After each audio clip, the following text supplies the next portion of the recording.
لله نحمده ونصلي على رسوله الكريم أما بعد فأعوذ بالله من الشيطان الرجيم بسم الله الرحمن الرحيم ولو أن أهل القرى آمنوا واتقوا لفتحنا عليهم ببركات من السماء والأرض ولكن كذبوا فأخذناهم بما كانوا يكسبون وقال النبي صلى الله عليه وسلم من صام رمضان ثم أتبعه ستا من شوال كان كصيام الدهر।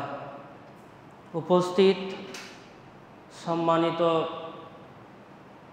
ইসলামী ভাই সকল এবং পর্দার আড়ালের মা ও বোনেরা, সমস্ত প্রশংসা একমাত্র সেই মহান আল্লাহ তাআলার জন্য, যে মহান আল্লাহ তাআলা আমাদের সমস্ত কাজ ছেড়ে এসে জুমার দিনে মসজিদে উপস্থিত হওয়ার সুযোগ করে দিয়েছেন। আমরা সকলেই বলি আলহামদুলিল্লাহ। অতঃপর দরুদ ও সালাম বর্ষিত হোক বিশ্বনবী হযরত মুহাম্মদ মুস্তাফা সাল্লাল্লাহু আলাইহি ওয়াসাল্লামের ওপর। আমরা সকলেই বলি আল্লাহুম্মা সাল্লি আলাইহি আল্লাহুম্মা বারিক আলাইহি। দীর্ঘ এক মাস রমজান পালন করলাম এবং এই রমজান মাসে আমরা যেভাবে পেরেছি যতটা সম্ভব নিজেকে পরিশুদ্ধ করার চেষ্টা করেছি। ইবাদতের মাধ্যমে, কোরআন তেলাওয়াতের মাধ্যমে, দান সাদকা করার মাধ্যমে, নফল নামাজের মাধ্যমে আরও ইত্যাদি ইত্যাদি। কেউ রাত্রি জাগরণ করেছে, কেউ বা ইতিকাফ করেছে, কেউ বা আরও বিভিন্ন প্রকারের কল্যাণময় কর্ম করেছি আমরা এই রমজান মাসে। সত্যিই খুব ভালো লাগে। রমজান মাস আসলে গ্রামের প্রতিটি ছোট থেকে বড় সমস্ত মানুষ মসজিদে আসে এবং মসজিদের আনাচে কোনাচে প্রতিটি জায়গা পূর্ণ হয়। খুব ভালো লাগে এবং মনে হয় যেন সত্যি এটা হচ্ছে একটা ইসলামিক পরিবেশ, এটাই হচ্ছে ইসলামিক একটা পরিবেশ। গ্রাম যে মসজিদে একটাও জায়গা নাই যেখানে কোনো একজন মানুষ নামাজ পড়ে পূর্ণ ভর্তি। ভালো লাগে খুব। হঠাৎ কি যে কি হয়, ঈদের পরে আর দেখতে পাওয়া যায় না। এটা অনেকটা জাদুর মতো। হয়তো শব্দটা ঠিক হচ্ছে না ব্যবহার করা, জাদুর মতো। কেন জাদুর মতো? ঠিক ওই হাটে আমরা দেখেছি ছোটবেলায়, হাটে যখন জাদুঘর এসে জাদু খেলতো, তখন হাটে যত মানুষ বাজার করতে যেত সব মানুষ এক জায়গায় জড়ো হতো। জড়ো হওয়ার পরে সবাই জাদু খেলা দেখতো, জাদু খেলা শেষ, সব নিজ নিজ গন্তব্যস্থলে চলে যেত। কিন্তু প্রকৃতপক্ষে যারা নামাজি তারা কিন্তু থেকেই যায়। এই রমজান মাসে কি শিখলাম? আসলে এই রমজান আমাদের কি শিক্ষা দিয়ে গেল? রমজানের পরের মাসের আমাদের করণীয় কি? আসলেই কি এগুলো পালন করি? এ তো প্রতিদিনের কথা। প্রতি বছর তো একই খুতবা হয়। রমজান মাস মানে এই খুতবা হবে, ঈদ হয়ে গেল মানে এই খুতবা হবে, এই আলোচনা সবাই জানি। আসলে আলোচনা করতে হবে। মানুষ জানার পরও সে আলোচনা করতে হবে কেন? আল্লাহ তাআলা নামাজের কথা অনেকবার বলেছেন। একবার বললে কি যথেষ্ট ছিল না? আমরা জানি একটা কাগজে কোনো জিনিস যদি লিপিবদ্ধ করি, লিখি, সেটা তো থেকে যায়। তাহলে পবিত্র কোরআন লড়াই বাফি চ্যালেঞ্জ কোনোদিন ধ্বংস হবে না। একটা লাইনে লিখলি তো যথেষ্ট ছিল সলাতের কথা। বিভিন্ন জায়গায় বলা হয়েছে কেন? একই কথা বারবার ওয়াজ করার, বারবার মানুষকে বলার প্রয়োজন আছে কেন? মানুষ জানার পরও শয়তান মানুষকে পথভ্রষ্ট করে, কিছুক্ষণের জন্য মানুষ দূরে চলে যায়, আবার যখন তাকে নসিহত করা হয় আবার সে ফিরে আসে। তাই একই কথা বারবার হলেও মানুষকে বলতে হবে। রমজান থেকে আমরা কি শিক্ষা নিয়েছি? রমজান মাস আমাদের অনেক শিক্ষা দিয়েছে। রমজান মাস শিক্ষা দিয়েছে কিভাবে সালাত আদায় করতে হয়। রমজান মাস আমাদের শিক্ষা দিয়েছে কিভাবে কল্যাণমূলক কর্মে ছুটে যেতে হয়। তাই তো দেখতে পাই রমজানের চাঁদ উঠলেই মানুষ সেই দিন থেকে তারাবি পড়ার জন্য ছুটে আসে। খুব ভালো কথা। এটা সারা জীবন রাখতে হবে। এটা শুধু রমজান মাস নয়, এরপরে আরো 11 মাস আছে। ঠিক তারাবি পড়ার সময় যেভাবে মানুষের ভিড়, যেভাবে মানুষের উৎফুল্ল, নামাজ পড়তে হবে, যেতে হবে, রমজান মাস না নামাজ পড়লে হয়, একই অবস্থা হতে হবে পুরো 11 মাস। কেন? বুনিয়াল ইসলাম আলা খামসিন শাহাদাতি আল্লা ইলাহা ইল্লাল্লাহ ওয়া ইকামিস সালাহ ওয়া ইতাইজ যাকাত ওয়াল হজ ওয়া সাওমি রমাদান। ইসলামের কিছু কিছু আরকান থাকে। আরকান ঘরের ভিতের মতো, একটা পিলার একটা কলম ভেঙে গেলে যেমন ঘর অকেজ হয়ে যায়, ইসলামেরও ঠিক আরকানের মধ্যে একটা আরকান, সেটা হচ্ছে সালাত, আর একটা হচ্ছে সওম।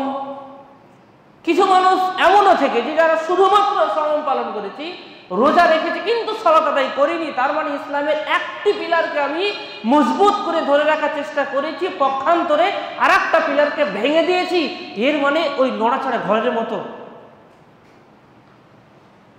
সালাতটা কালিমায়ে তাইয়্যিবা, স্বীকৃতি দেওয়া আল্লাহ তাআলা এবং আল্লাহ রসুল, আল্লাহ ছাড়া পৃথিবীতে সত্য মাবুদ হক কেউ নেই, মুহাম্মদ সাল্লাল্লাহু আলাইহি ওয়াসাল্লাম তার চূড়ান্ত শেষ নবী। ঠিক তেমনি ভাবে সালাত, যাকাত, হজ এবং রোজা, এই পাঁচটি যদি ইসলামের মেন রুকুন হয়, তাহলে পরে আমরা আমাদের বাস্তব জীবনে এই পাঁচটি রুকুন কি পূর্ণ করি? প্রথম কথা এটা।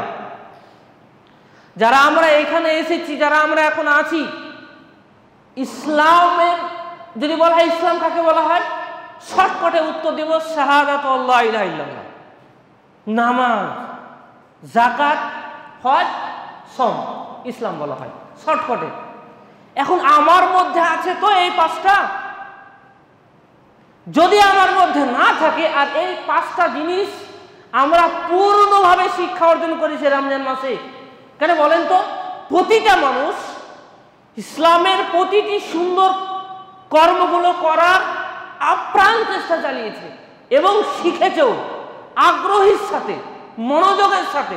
কিন্তু বাকি 11 মাস কেন থাকে না? কি কারণে থাকছে না? কারণ কি?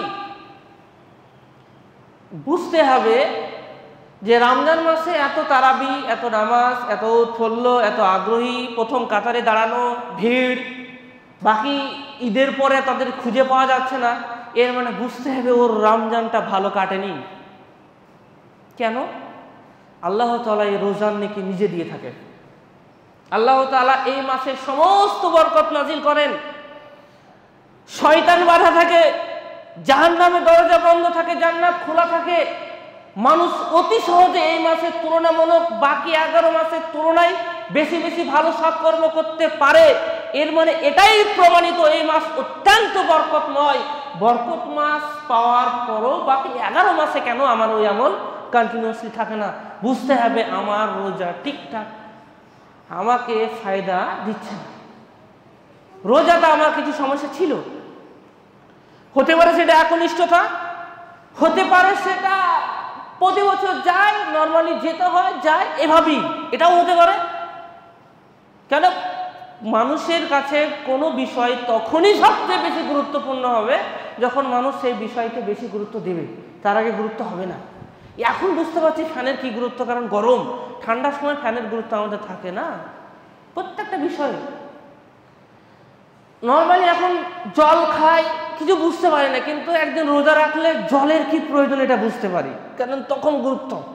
যখন আমাদের কাছে প্রচুর টাকা থাকে তখন টাকার গুরুত্ব বুঝতে পারি না, কিন্তু যখন সফরে বেরোয়, টাকা চুরি হয়ে গেছে, সবে মাত্র 100 টাকা আছে, বাড়ি পৌঁছাতে হবে, একদম কাটায় কাটায় নয়া বস্তিতে পৌঁছাবো, যদি একটু দোকানে গিয়ে চা পান খায় তাহলে রাস্তার সমস্যা হবে, তখন বুঝবেন ওই 100 টাকার মূল্য আপনার কাছে কত।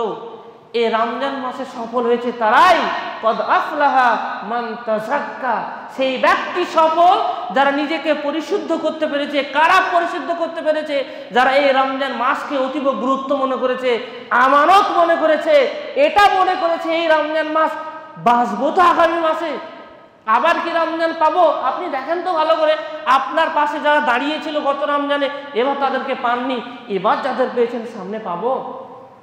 গুরুত্ব দেওয়ার অভাব, যার জন্য আমরা এই রমজান মাসে আমাদের শিক্ষা দিয়েছে নামাজকে কন্টিনিউয়াসলি সারা বছর পড়তে হবে, সেটা যখন আমার জীবন থেকে সরে যাচ্ছে বুঝতে হবে রমজান আমার জন্য সঠিক ছিল না, এই রমজান মাসে আমি সফল হতে পারিনি, এই রমজান আমার ত্রুটি ছিল, এই ত্রুটি আমাকে দূর করতে হবে। এই মাসে আপনাকে শিক্ষা দিয়েছে কিভাবে নামাজের সঠিক আউয়াল ওয়াক্ত এর হেফাজত কিভাবে করতে হবে।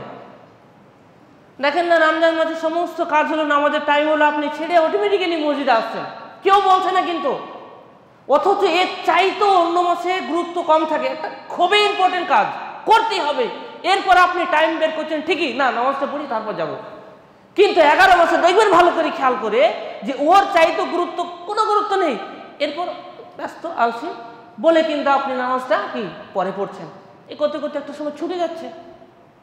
নামাজের কিভাবে হেফাজত করতে হয় এটা রমজান মাস শিখিয়েছে।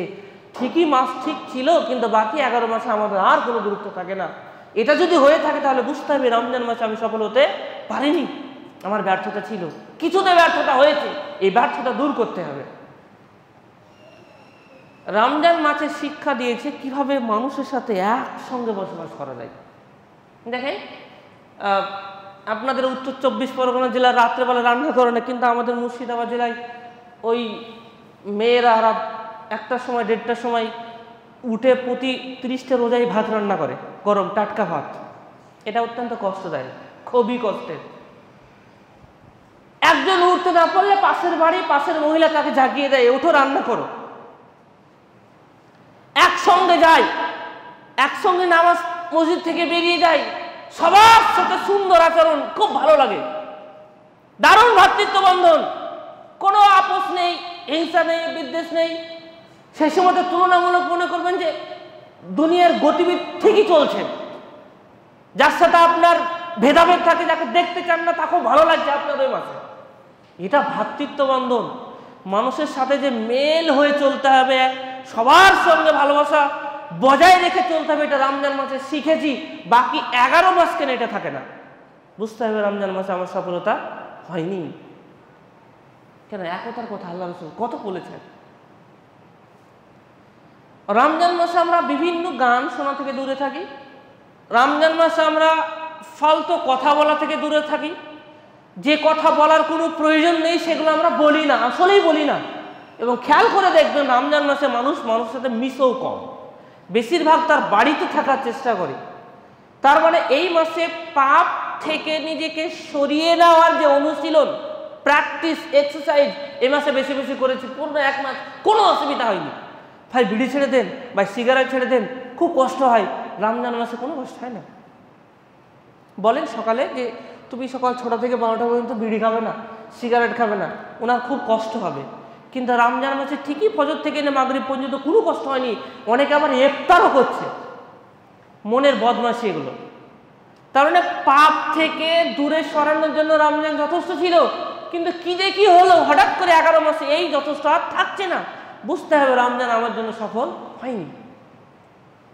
এরপরে আরো অনেক বিষয়, কোনো মানুষ নামাজ না পড়লে তাকে বলি ভাই চল নামাজ পড়তে চলো, রমজান মাস নামাজ না পড়লে হয় কি করছো, মানুষকে কিন্তু নসিহত করি, এই 11 মাস আর নসিহত হয় না।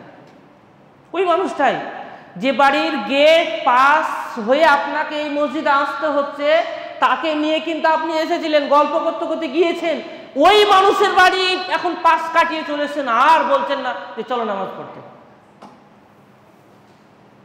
মানে পুরোটাই ভিন্ন, আলাদা। কেন? তার মানে বুঝতে হবে রমজান আমার জন্য সফল ছিল না। লাআল্লাকুম তাত্তাকুন বলা হয়েছে রমজান, যে মানুষ যেন মুত্তাকিন হতে পারে এই রোজাতে। তো রমজান 1 মাস তো ঠিকই থাকছে, যে ঈদ শেষ তারপর তো যে কাছে ওই আগের মতোই হলো, তাহলে মুত্তাকিন হলাম কোথায়? তার মানে সফল তো হয়নি। রমজান যে সমস্ত শিক্ষাগুলো দিয়েছে সেগুলোকে আমাদের প্রতিদিন, প্রতি ঘন্টা, প্রতি সেকেন্ড কাজে লাগাতে হবে, তবেই বুঝতে হবে যে আমি সফল হয়েছি।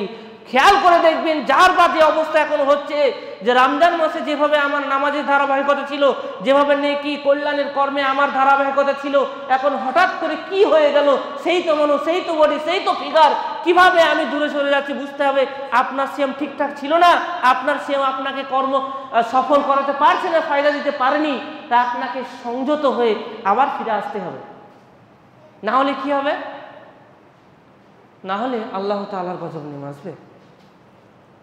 এত গরম, টিকা যায় না, এত গরম।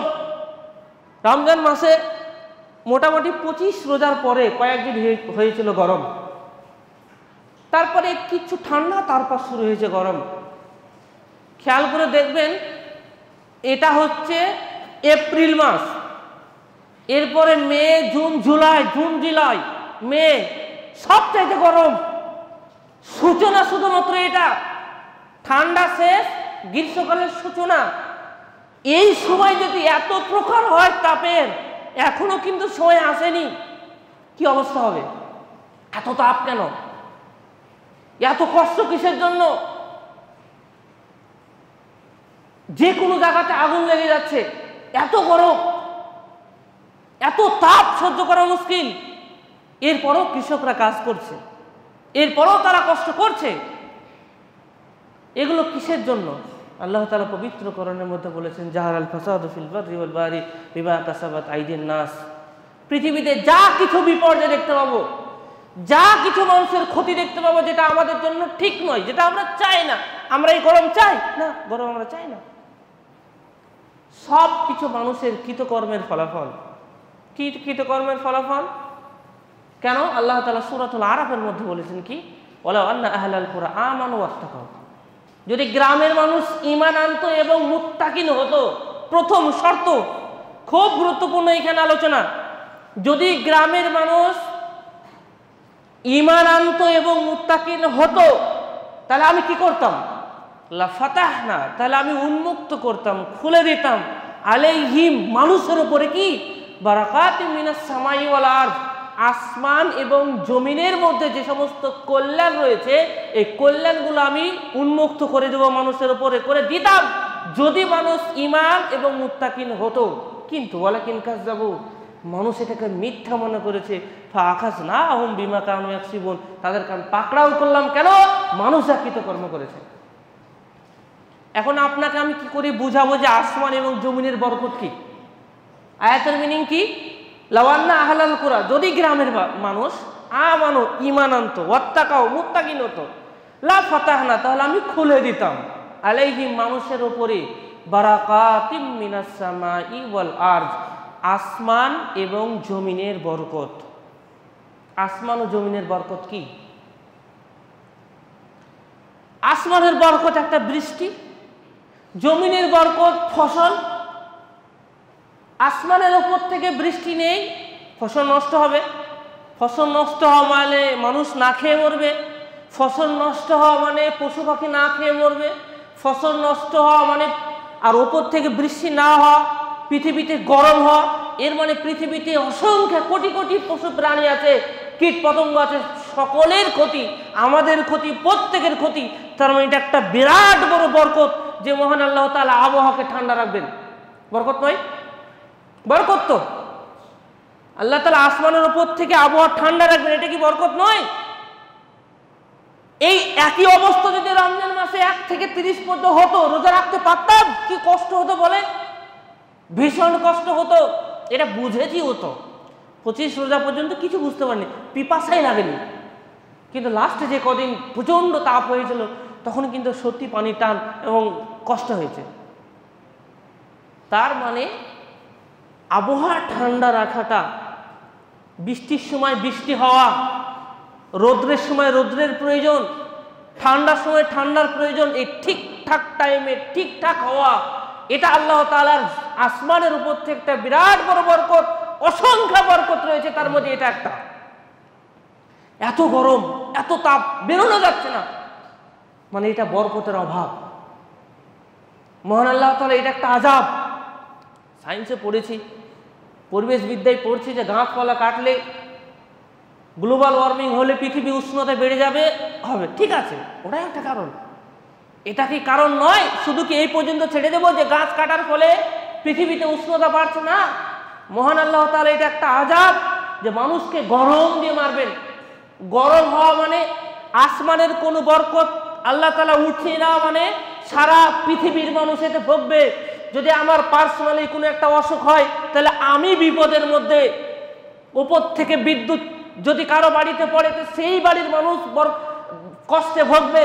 কিন্তু আল্লাহ তাআলা বৃষ্টি কমিয়ে দিয়ে এই তাপ প্রবাহ বাড়িয়ে দেওয়া মানে কি গোটা পৃথিবীর মানুষ এই আযাবের মধ্যে কি অন্তর্ভুক্ত।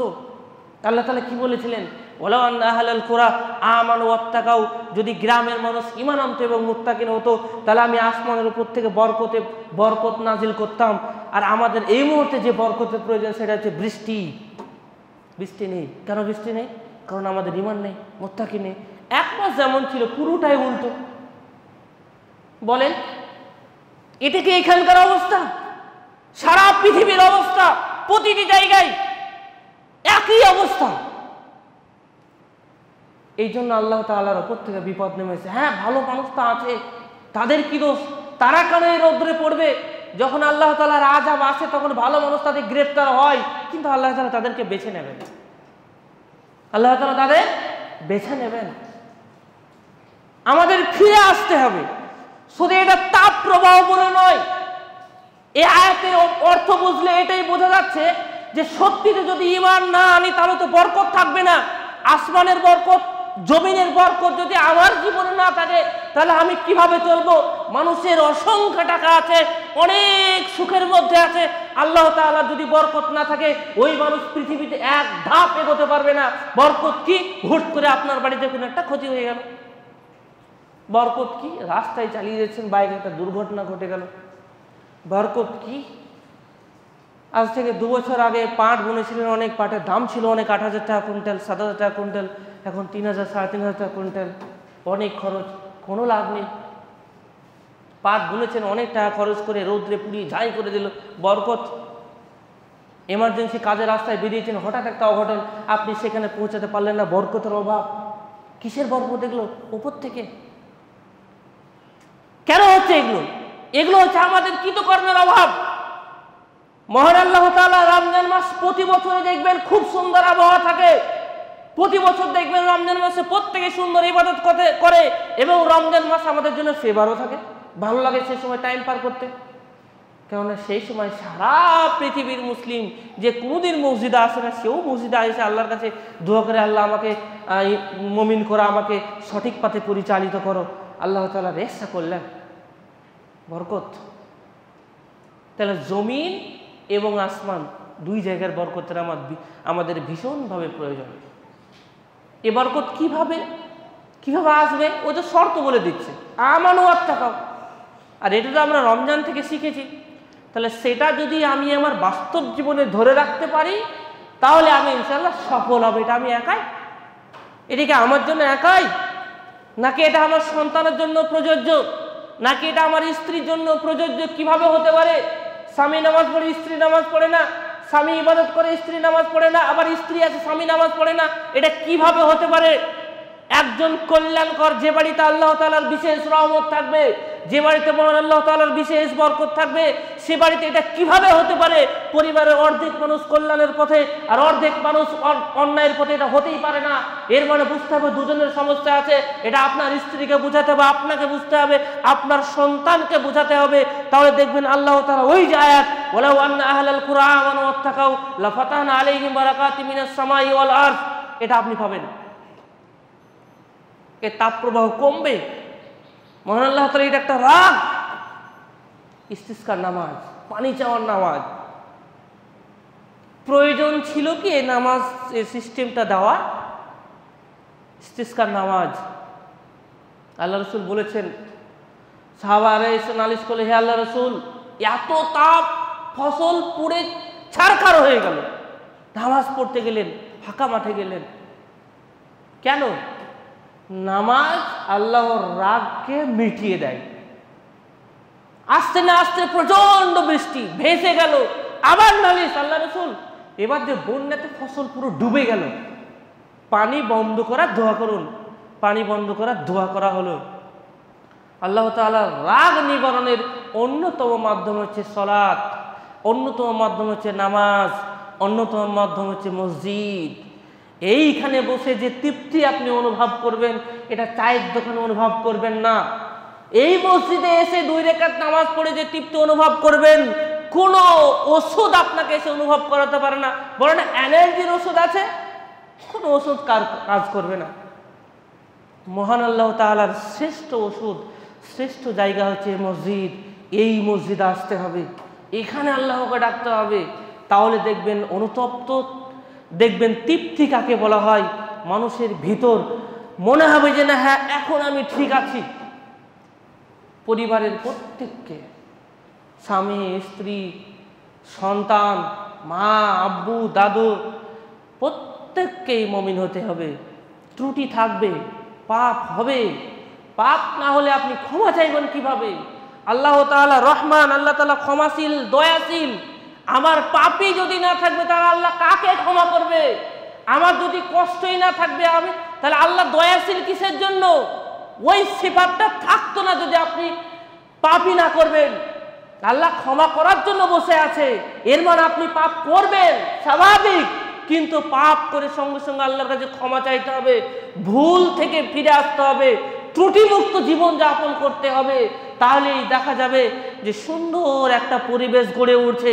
এই আল্লাহর প্রাকৃতিক দুর্যোগ, আল্লাহ তাআলা এই যে তাপ প্রবাহ দিন দিন দিচ্ছে এত প্রখর, প্রতিটি মানুষের জন্য এটা কষ্টকর, বিশেষ করে দাদুদের জন্য যাদের বয়স একটু বেশি, তারা এই গরমে সহ্য করতে পারেন না।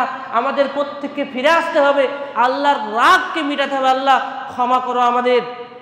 রমজান মাসে যেভাবে আল্লাহকে ডেকেছি, যেভাবে আল্লাহর কাছাকাছি হয়েছি, যেভাবে ইবাদতে মশগুল থেকেছি, যেন প্রতিটি মাস ইবাদতে মশগুল থাকতে পারি। এই মাসে আল্লাহ তাআলার রাসূল সাল্লাল্লাহু আলাইহি সাল্লাম একটি ইবাদতের কথা বলেছেন, সেটা হলো মান সামা রমাজান, যে ব্যক্তি রমজানের 30টি রোজা পূর্ণ করলো, সুম্মা আতবাউ সিত্তাম মিন শাওয়াল, এরপরে শাওয়াল মাসে 6টি রোজা রাখলো। শাওয়াল মাস কোনটি? রমজানের পরে যে মাস হয় সেটা, মানে এই মাস এখন। তাহলে কি হবে? কানা কাসিয়ামিদ দাহার, তো সেই ব্যক্তি যেন সারা বছর রোজা রাখলো। কি বুঝলেন? রমজানের 30টি রোজা তো রেখেছি আলহামদুলিল্লাহ, শাওয়াল মাসে এখন আমরা আছি, এই মাসে 6টা রোজা রাখতে হবে। এই 6টা রোজা রাখলে বাকি আগে 36টা রোজা হলো। লাভ কি? কানা কাসিয়ামিদ দাহার, এই ব্যক্তি যেন পূর্ণ 1 বছর রোজা রাখলো। বলুন সুবহানাল্লাহ, অনেক বড় নিয়ামত। এখন প্রশ্ন হলো এই 6টা রোজা রাখবে কিভাবে? এই 6টা রোজা রাখার জন্য ধারাবাহিকতা বজায় রাখতে হবে এমনটা না, মানে আজকে যদি রাখি তাহলে পরপর কি 6টা রাখতে হবে না, এমনটা না। আজ কেউ রাখলো, কাল রাখলো না, পরশুদিন রাখলো, তারপরে করলো, মানে পুরো মাস ধরে 6টা রোজা করবে, এটাই নিয়ম। মহিলাদের ক্ষেত্রে যাদের রোজা মাসিকের কারণে 500টা কমে যায়, তারা কি করবে? তারা কি আগে রোজা রাখবে ওটা, নাকি এই মাসে 6টা রোজা রাখবে? তারা কি করবে? আয়েশা রাদিয়াল্লাহু তাআলা আনহা তিনি বলছেন, যখন আমার রোজা এভাবে ছুটে যেত, তা আমি রমজান মাস আসার পূর্বের মাস শাবান মাস, সেই সময়তে আমি রোজাগুলো করে নিতাম। তার মানে কি এই মাসে ওই রোজা করা যাবে না এমনটাও নয়। এই মাসে যেহেতু 6টা রোজা, এই মাস ছাড়া বাকি কোনো মাসে নেই, তার জন্য চেষ্টা করতে হবে প্রথমেই 6টা রোজা আমরা করে নিই। করে নেওয়ার পরে আমাদের যে কটা রোজা ছুটে গেছে সেগুলো আমরা করে নেব। এটাই হচ্ছে সিস্টেম, ধারাবাহিকতা নেই। অনেকে বলে থাকে যে পরপর 6টা রোজা রাখতে হবে, না, ধারাবাহিকতার কোনো ব্যাপার নেই। আজকে একটু আবহাওয়া ঠান্ডা, আজকে রোজা রেখে নিলেন, কাল গরম ছেড়ে দিলেন, তারপর দিন করলেন, এভাবে পুরো মাস ধরে 6টা রোজা রাখতে হবে। এ হচ্ছে প্রত্যেকের জন্য একই নিয়ম। পরিশেষে আল্লাহর কাছে দোয়া করি, হে আল্লাহ, আমরা রমজান থেকে যে শিক্ষা লাভ করেছি, আমরা যেন আমাদের বাস্তব জীবনে আরও 11 মাসে সেভাবেই জীবনকে অতিবাহিত করতে পারি। আল্লাহ তুমি আমাদের সেই তৌফিক দান করে, আমরা সকলেই বলি আল্লাহুম্মা আমিন। আমরা যেভাবে রমজান মাসে রোজা রেখেছি, রোজার বিষয়ে সতর্ক থেকেছি, মানুষের সঙ্গে সুন্দর আচরণের সাথে দান খয়রাত সাদকার মাধ্যমে নিজেকে সর্বদা কল্যাণের পথে রাখার চেষ্টা করেছি। আল্লাহ তুমি আমাদের এই বাকি 11 মাসেও কল্যাণের উপর রাখার তৌফিক দান করে, আমরা সকলেই বলি আল্লাহুম্মা আমিন। আল্লাহ, যারা আমাদের মধ্যে অসুস্থ, আল্লাহ তুমি তাদের আরোগ্য দান করো। যারা পৃথিবী ছেড়ে চলে গিয়েছে আত্মীয় স্বজন কষ্টের, আল্লাহ তুমি তাদেরকে রহম করো। তাদের কবর আযাব মাফ করো, আমরা বলি সকলে আল্লাহুম্মা আমিন। আল্লাহুম্মা সাল্লি আলা মুহাম্মাদ ওয়া আলা আলি মুহাম্মাদ কামা সাল্লাইতা আলা ইব্রাহিম ওয়া আলা আলি ইব্রাহিম ইন্নাকা হামিদুম মাজিদ। আল্লাহুম্মা বারিক আলা মুহাম্মাদ ওয়া আলা আলি মুহাম্মাদ কামা বারাকতা আলা ইব্রাহিম ওয়া আলা আলি ইব্রাহিম ইন্নাকা হামিদুম মাজিদ। রব্বানা তাকাব্বাল মিন্না ইন্নাকা আনতাস সামিউল আলিম ওয়া তুব আলাইনা ইন্নাকা আনতাত তাওয়াবুর রহিম। আখির দাওয়ানা আলহামদুলিল্লাহি রাব্বিল আলামিন। আমিন। আসসালামু আলাইকুম ওয়া রাহমাতুল্লাহ।